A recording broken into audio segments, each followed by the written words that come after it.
En aquel tiempo Jesús dijo a sus discípulos: aún tengo muchas cosas que decirles, pero todavía no las pueden comprender.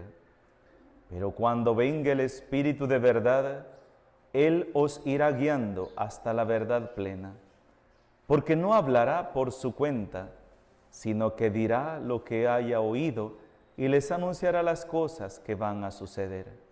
Él me glorificará, porque primero recibirá de mí lo que les vaya comunicando. Todo lo que tiene el Padre es mío, por eso he dicho que tomará de lo mío y se lo comunicará a ustedes. Palabra del Señor. Por las palabras del Santo Evangelio sean perdonados nuestros pecados. Estamos en unos días grandes en la iglesia. Hace poco celebrábamos la gran exaltación del misterio de Jesús, que lo podíamos contemplar en su ascensión al cielo. Los discípulos que van a contemplar con sus... De hecho, todos estos días, ¿verdad? Desde la resurrección, ¿verdad? El contemplarlo resucitado, Jesús que sube, lo ven subir al cielo. Hace el domingo pasado la solemnidad de Pentecostés, que va a ser una novedad, ¿verdad? Extraordinaria para la comunidad cristiana. El Espíritu Santo que viene, el Espíritu Santo que abre los oídos de los hombres, los hace comprender, el Espíritu Santo que les hace hablar lenguas nuevas. Pero ¿saben qué es lo extraordinario del texto que leíamos el domingo de Pentecostés? Que es claro y dice que los discípulos no hablaban en idiomas distintos. Es una de las cosas interesantes. Los discípulos salieron a predicar, pero ¿saben qué era lo novedoso? Que cada quien que estaba ahí, que era de todo el mundo, les escuchaban hablar en su idioma. ¿Qué significa? Un evangelio que rompe las barreras de las lenguas. Por eso dice, ese día se dio el don de las lenguas. El don de las lenguas, ¿por qué? Porque la misma palabra de Dios se podía hablar y lo entendían todos los idiomas. Eso fue lo extraordinario. No significa que un discípulo hablaba en arameo, otro griego, otro hablaba en árabe. No. Todos los escuchaban en su propio idioma. Es que eso fue lo novedoso, lo extraordinario de ese día de Pentecostés. Porque acuérdense que quien estaba hablando ahí era Pedro, es el que resalta más. Y Pedro está hablando, exhortando a la comunidad. Y todos al unísono, los que están ahí, aceptan la fe porque todos le entienden, todos lo escuchan. ¿Y cómo es posible? Y no son estos galileos, pues. ¿Y cómo es que nosotros les entendemos lo que ellos dicen? Si yo no hablo el idioma de ellos, yo no hablo la lengua de ellos, ¿y cómo es que ahora sí puedo entender lo que ellos dicen? Eso fue lo extraordinario de ese día. Una cosa novedosa que va a quedar plasmado en la Sagrada Escritura como algo sorprendente, como un milagro, ¿verdad? Extraordinario. El hecho que la palabra de Dios pudiera romper todas las barreras, todos los esquemas. La acción del Espíritu Santo. El Espíritu Santo que iba a ser el continuador después que Jesús terminaba su misión, el continuador de aquella obra que el Padre ha querido que se lleve a cabo en la humanidad. Llegamos al momento culmen y nos encontramos hoy con una solemnidad. La solemnidad de la Santísima Trinidad. ¿Qué es lo que nosotros creemos? Creemos en Dios Padre, Dios Hijo, Dios Espíritu Santo, tres personas distintas, un solo Dios verdadero. Partamos de una cosa. ¿Un espíritu tiene cuerpo? No tiene cuerpo. No tiene materia. Es espiritual. Entonces, cuando hablamos de la Santísima Trinidad, estamos hablando ¿cómo decirlo? Porque es un tema muy delicado el tema de la Santísima Trinidad. Para comenzar, es un dogma, ¿verdad? Y cuando se habla de dogma estamos hablando de una verdad de fe revelada que todo cristiano está obligado a creer. Un dogma no es un dogma no es algo que la iglesia se lo saca de la manga de la camisa. Ustedes tienen que creer en esto, como han hecho creer muchas personas. La iglesia es dogmática, la iglesia impone la fe. No, es que cuando se habla de la iglesia, este es un dogma, estamos hablando de una verdad de fe en la cual se fundamenta nuestra fe. Si esa verdad la negamos, entonces no nos queda nada. No nos queda nada. Y entonces ustedes lo han arreglado. No lo hemos arreglado. Lo hemos defendido lo que dice la palabra de Dios. Porque en la Sagrada Escritura podemos encontrar las tres personas actuando, trabajando en diferentes momentos. ¿El Padre fue el que nació en el portal de Belén? No, es el Hijo. ¿El Hijo fue el que habló cuando se estaba bautizando? No, el Padre. Este es mi Hijo, mi predilecto, escúchenlo. El día de Pentecostés, ¿se manifestó el Padre y el Hijo? No, se manifestó el Espíritu Santo. Entonces, ahí nos da pautas que lo que nosotros estamos tratando de explicar son unas cuestiones que en la misma palabra de Dios podemos encontrar y con nuestras limitaciones, con nuestra pequeñez, tratamos de darle una respuesta. Partamos de este punto. ¿Podemos explicar toda la plenitud de Dios, toda la grandeza de Dios? ¿Podemos explicarla? No. Lo único que nosotros podemos hablar de la Santísima Trinidad es lo que se nos ha revelado. Y eso lo decimos en el credo. Creo en Dios Padre Todopoderoso, Creador del cielo y de la tierra. Creo en Dios Padre Todopoderoso, Creador del cielo y de la tierra, de todo lo visible y lo invisible, decimos nosotros en el credo, ¿verdad? Creador de todo.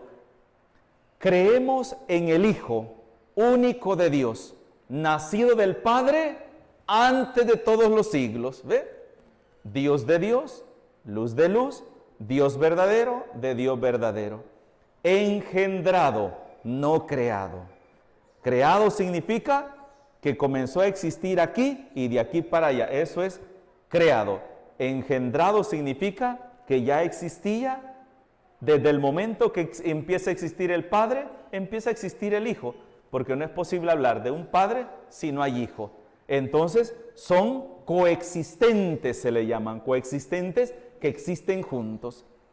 Creemos en el Espíritu Santo, que procede del Padre y del Hijo, y que con el Padre y el Hijo recibe una misma adoración y gloria. Eso es el credo, ¿de acuerdo? Eso es el credo y eso es lo que nosotros defendemos. ¿Por qué cuando llegamos al final del tiempo pascual, todo este tiempo que hemos celebrado los misterios de nuestra salvación, se deja al final la solemnidad de la Santísima Trinidad? Porque es de ahí de donde recogemos estas verdades de fe. No de ninguna otra parte, es de ahí, de todo el misterio de la redención. Pero, ¿cómo lo distinguimos? ¿Cómo distinguimos? Ya dijimos, estamos hablando que Dios es espíritu, no es materia corpórea. Por eso aquí hay un error en cuanto a las imágenes que hacen de la Santísima Trinidad. ¿Quién es el único que tiene cuerpo, tiene materia, tiene forma, tiene figura? Es el Hijo. ¿El Padre tiene forma, tiene cuerpo? No. ¿El Espíritu Santo tiene forma y tiene cuerpo? No. El día del bautismo nos dice que bajó el Espíritu Santo en forma de paloma, pero no dice que era una paloma. Bajó en forma. En Pentecostés, ¿cómo se manifestó el Espíritu Santo? En forma de llama de fuego. ¿El Espíritu Santo es fuego? No, no es fuego. Simplemente fue unas formas que utilizó para hacerse visible. ¿El Padre tiene forma, tiene cuerpo? No, no tiene cuerpo. Por eso hay un error cuando hacemos las imágenes de la Divina Providencia o de la Santísima Trinidad. Quiero que sepan que esas imágenes no son imágenes aprobadas por la Iglesia, Padre, pero están en algunas iglesias, sí, simplemente sirven para catequesis. Hacen un señor con barba blanca, un rostro dulce, ¿verdad? Él es el Padre, ¿verdad? Es una forma de catequizar y de ayudar a los niños a comprender una realidad, pero no es exactamente, ¿de acuerdo? Otros incluso hacen el Padre aquí, el Hijo aquí, ¿verdad? El Hijo con el costado abierto, con una cruz, el Padre con el mundo en sus manos y una palomita del Espíritu Santo bajando. Yo nunca he estado de acuerdo con esas imágenes, porque siempre he entendido que ahí hay un error, porque el Padre no tiene forma, no tiene cuerpo. No tiene cuerpo, es espíritu. El Espíritu Santo tampoco. Otros van más allá, hacen 3 hombres, ¿verdad? Padre, Hijo y Espíritu Santo, 3 cuerpos humanos. Tampoco es correcto, porque el Padre no tiene cuerpo, el Espíritu Santo no tiene cuerpo, es un espíritu, y los espíritus no son materiales, son espíritus. El único que tiene forma es la segunda persona de la Santísima Trinidad. Y vean qué es lo interesante de esto. La segunda persona de la Santísima Trinidad asume nuestra humanidad y la acerca a esto divino. ¿Para qué? Para acercarnos a nosotros también. Ese es el puente. Jesús es el puente a través del cual el hombre se acerca a Dios, se une a Dios. Lo humano se une a lo divino. ¿A través de qué? A través de nuestro Señor Jesucristo. Entonces, me podrían preguntar, Padre, pero ¿cómo lo distinguimos? ¿Qué es lo que tenemos que decir nosotros como cristianos al hablar de la Santísima Trinidad? La Santísima Trinidad se distingue de esta manera, en la forma de cómo actúa o la forma de trabajar. El Padre es el que crea. Esto tenemos que tenerlo bien claro. ¿Cómo distinguimos a las 3 personas de la Santísima Trinidad? El Padre es el que crea, el Hijo es el que redime y el Espíritu Santo es el que santifica. Estas 3 personas son las que las vamos a encontrar a lo largo de la historia de la salvación. El Antiguo Testamento, ¿a quién vemos actuando y trabajando? Al Padre, es al Padre. Y San Juan en el capítulo 1 dice en su prólogo, llegada la plenitud de los tiempos, Dios envió a su Hijo. ¿Y a qué viene el Hijo? Viene el Hijo a redimirnos, viene a obrar la redención. Realiza la misión el Hijo, terminada su misión, ¿quién viene? El Espíritu Santo. Y el Espíritu Santo va a estar actuando y trabajando en la iglesia, ¿hasta cuándo? Hasta la segunda venida de nuestro Señor Jesucristo. Por eso Jesús les dice hoy a sus discípulos, miren, aunque yo les diga esto ahorita no me lo van a entender, pero después lo van a entender cuando venga el Espíritu Santo. Esto es lo que la iglesia defiende. ¿Y por qué hablamos de un dogma? Porque han habido herejías grandes, ¿verdad? Donde por ejemplo, los testigos de Jehová, ellos rechazan a Jesús, ellos no creen en el Espíritu Santo. Luego otros han rechazado la divinidad de Jesús, lo han puesto, no, que Jesús es el Espíritu del Padre que se metió ahí, pero ahí no existe nada más. Vino, hizo milagros porque el Espíritu de Dios estaba en él, pero en el momento que murió, hasta ahí llegó. No, y el Evangelio de hoy es claro, nos dice, el Padre y yo somos uno, y yo lo que les voy a dar es lo que he recibido del Padre, y lo que yo les voy a dar es lo que el Padre me ha dado a mí, y yo se lo doy a ustedes, el Espíritu Santo. Entonces Jesús hace distinción, pero también habla de su unidad, de la unidad del Padre, del Hijo y del Espíritu Santo. A nosotros en teología se nos explicaba de una manera bonita para poder entender, ¿verdad? El Padre junto con el Hijo son coexistentes, empiezan a existir en el tiempo, en el mismo momento. ¿Cuándo? En la eternidad. Porque el Padre, Dios no tiene principio ni tiene fin, ¿verdad? Pero comienza a existir, vamos a entenderlo así, como una fuerza, ¿verdad? Un espíritu que surge, que nace en la eternidad, pero junto con el Hijo. ¿Y el Espíritu Santo de dónde brota? El Espíritu Santo no es otra cosa que el amor del Padre y del Hijo. Por eso, cuando el Espíritu Santo viene a nosotros, es la plenitud del Padre y del Hijo que viene a morar en nosotros. Por eso Jesús va a decir en otra ocasión, vendremos y haremos morada en ustedes. ¿Se acuerdan esas palabras que Jesús dice?